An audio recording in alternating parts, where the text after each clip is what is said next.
Julie Hassan. Welcome to Everyday Dish TV. A couple of weeks ago, a friend of mine was crying that she had to be on a gluten-restricted diet and was having the worst cravings for chocolate chip cookies. And she didn't know where to start, so she thought she'd start with me. So what I did was I raced home and I went on the internet and I found a recipe by Karina Ulrich for chocolate chip cookie bars. So based on what I had in my house, I completely adapted the recipe and came up with some fabulous cookie bars. These cookie bars are so good that the friend of mine offered me her firstborn son, which I refused. And we're now making these all the time at home because they're so good. So whether you're on a gluten-restricted diet or not, you have got to try these bars. They're that good. Okay, so to begin with, we have a gluten-free flour blend. Now this is one from Bob's Red Mill that I discovered recently, and I love it. It's so easy. It already has all the flours mixed together. So you just buy it and you can use it cup for cup in your recipe. So we have our gluten-free flour, all-purpose flour mix. And then to that, what we have to add is something called xanthan gum. Now xanthan gum is a thickener and it's really important in gluten-free baking, so you'll want to make sure you have some of that. We're going to add that in, whisk that together. We have our baking powder and our baking soda. And don't worry, the recipe's on the website, which is everydaydish.tv. We have some sea salt, fine sea salt. I am so excited about gluten-free baking now. I mean, after having these cookies, I think there's an entire world that's opening up to me. I have some ground flaxseed. Now this is going to work instead of our egg. So we're putting that in there, and it helps bind it, and it also adds fiber, so it's really good for you. Okay, now to this, we're going to add some organic brown sugar, and you just want to whisk that in. And I want to say that yes, it is possible to find vegan brown sugar in your grocery store. You just have to look. But they actually will say vegan now on a lot of the bags, so look for it. Okay, so now we've got this, and you really don't have to get all the lumps out. You just want to kind of mix it together as best as you can. So now what we have is coffee. Okay, you don't have to use coffee if you're making it for young kids. You could use hemp milk, you could use rice milk, you could use soy milk or almond milk, but the coffee is really good, and I highly recommend it. So we're going to add our brewed coffee, and we have some canola oil. Add that to it. We have some agave syrup. Now I'm using an amber agave syrup from Madhava, but you could use a light agave syrup. You could use a maple syrup, but according to Karina, she said that the agave syrup really helps tenderize the cookies. Okay, so we're gonna add that in.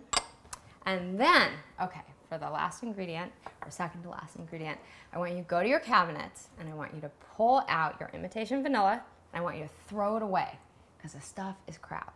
You need to get really good quality pure vanilla extract, and I'm telling you it's going to make the difference between a good cookie and an excellent cookie. So throw away the artificial stuff. Use pure. So we've got a tablespoon and a half of pure vanilla, and I know that seems like a lot, but the flavor isn't so good in these. Okay, so we're going to mix this together, and if it gets a little hard to mix, you can stop using the whisk and just take a spatula or a spoon, which I'm going to do. So we're going to whisk this together.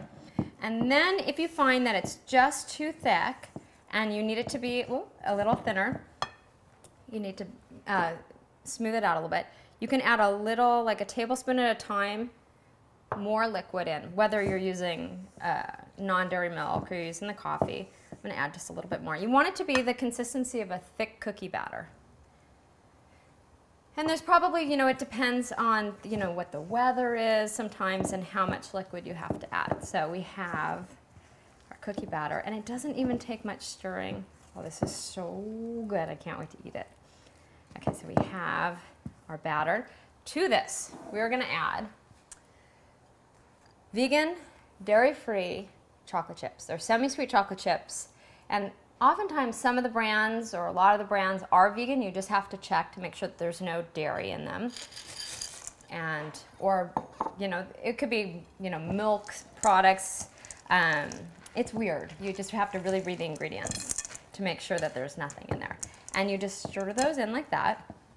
So then what we're gonna do is take our greased pan, and I just used organic vegetable shortening for it because you want to make sure that there's no flour in there since these are gluten-free. And we just want to spread them into the bowl, or spread them into the pan, I should say. Get that out of there. It's a little awkward here.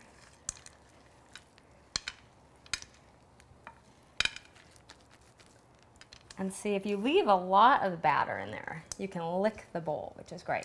That's one of the things I love about vegan baking, is that you can lick the bowl. You don't have to worry about getting sick, salmonella, any of that stuff. Okay, I'm just gonna scrape the rest of this in here and put it into the pan. Leave a little bit for the kids to lick for later. Okay. And you want to evenly put that into the pan like so.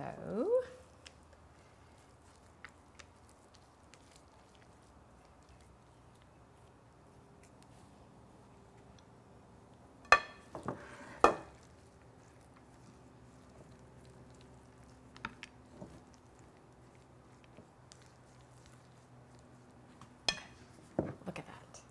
These are so good. I can't wait. So now what we're going to do, we're going to bake them in a 350 degree preheated oven for 35 to 40 minutes. And then we're going to have cookie bars. It's been about 40 minutes, so we're going to check them now. Oh yeah, they look done. This is what you're looking for. Okay, it's kind of hard to explain. Put them knit right there.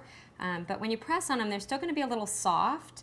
But you can see that they look done, but they're not going to be totally firm. And if you stick a toothpick in, they're still going to be, you know, runny and stuff on, which is okay. But 40 minutes is sufficient, so like 35 to 40 minutes, and you've got a great cookie bar. Now I'm going to wait a few minutes for these to cool so I can cut them and show you what they look like. Be right back. Okay, it's cooled for about 10 minutes. I just had to show you what the inside looks like. You have to see this. It's so ooey gooey. These bars are amazing. Incredible. You have to try them. So whether you're gluten intolerant or allergic, or you just want to try some other ways with some other flours, you've got to try this recipe. So for this recipe and many more fabulous recipes, please visit our website, which is everydaydish.tv. And here, you want a bite? Cookie. Yeah, okay. I'm gonna give you a bite, yeah? Okay. It's hot. You know it's good when the cameraman's eating it. Anyways, thank you so much for joining me. I'm Julie Hassan, and I'll see you next time on Everyday Dish. Bye-bye.